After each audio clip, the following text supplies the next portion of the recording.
des Écritures de l'Ancien Testament, et combien cela est plus vrai encore de celles du Nouveau. Jésus dit, ce sont elles qui rendent témoignage de moi. Jean 5, 39. Oui, la Bible tout entière nous parle de Jésus-Christ, le Rédempteur, celui en qui sont concentrées toutes nos espérances de vie éternelle. Depuis le récit de la création, car rien de ce qui a été fait n'a été fait sans lui.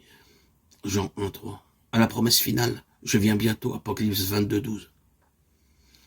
Il nous est parlé de ses œuvres et nous entendons sa voix. Si vous voulez apprendre à connaître le Sauveur, étudiez les Saintes Écritures, remplissez votre cœur des paroles de Dieu. Elles sont l'eau vive qui étanchera votre soif ardente. Elles sont le pain vivant descendu du ciel. Voici la déclaration du Sauveur. Si vous ne mangez la chair du Fils de l'homme, et si vous ne buvez son sang, vous n'avez point de la vie en vous-même. Et il s'explique en disant, les paroles que je vous ai dites sont esprit et vie. Jean 6, 53, 63. Nos corps sont formés de ce que nous mangeons et buvons. Il en est de l'économie spirituelle comme de l'économie physique. C'est ce que nous méditons qui donne de la vigueur et de la force à notre nature spirituelle. Le thème de la rédemption est celui dans lequel les anges désirent plonger leur regard. Il sera la science et le chant des rachetés pendant l'éternité. Ne mérite-t-il pas d'être étudié attentivement dès maintenant? La miséricorde et l'amour infini de Jésus-Christ, le sacrifice accompli en notre faveur. Voilà quel doit être le sujet de nos réflexions les plus sérieuses et les plus solennelles.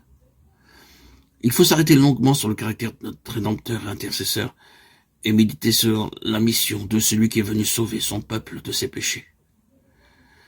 Par la contemplation des choses célestes, nous fortifierons notre foi et notre amour. Nos prières seront plus agréables à Dieu parce qu'elles seront de plus en plus inspirées par la foi et l'amour.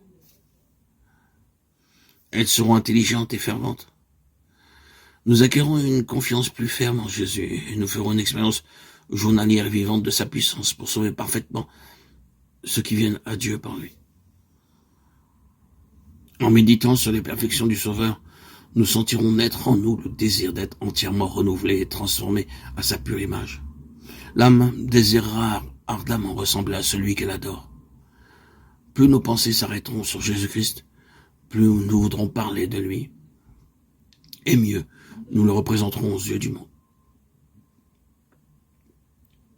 La Bible n'a pas été écrite pour les savants seulement. Elle a au contraire été écrite pour le peuple. Les grandes vérités fondamentales du salut y apparaissent aussi claires que le jour. Ce ne sont pas ceux qui la lisent qui risquent de tomber dans l'erreur ou de s'égarer, mais ceux qui veulent suivre leur propre jugement au lieu de la volonté de Dieu clairement révélée.